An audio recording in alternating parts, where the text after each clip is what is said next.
தமிழ் திரைப்பட உலகில் மறைக்கவோ முடியாத ஒரு பெரும் ஆளுமை.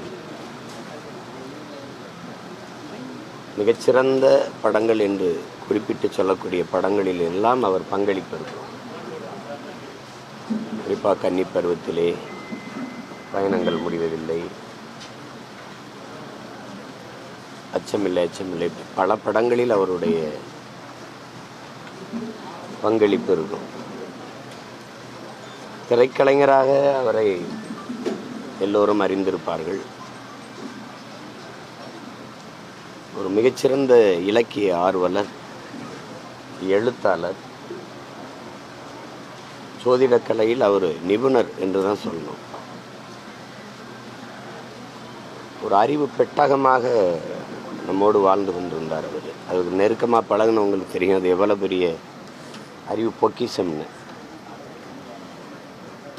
பழம்பெரும் திரைக்கலைஞர்கள் அல்ல உலக வரலாற்றில் அறிவியல் அறிஞர்கள், இலக்கிய மேதைகள், இவர்களை பற்றிய நாம் அறிந்திராத அரிய தகவல்கள் எல்லாம் திரட்டி அதை ஒரு நூலாக வடித்து இந்த தலைமுறை பிள்ளைகளுக்கு தந்த ஒரு பெரிய படைப்பாளி.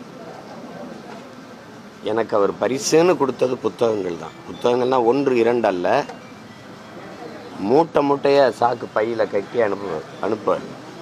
புத்தகம் அனுப்பியிருக்கேன் வாங்கிக்கேன்ட்டு. அவர் அனுப்பிய புத்தகங்களுக்குன்னு என் நூலகத்தில் தனியாக ஒரு அறை இருக்குது, ஒரு அடுக்கம் இருக்குது, அதில் வச்சுருக்கேன்.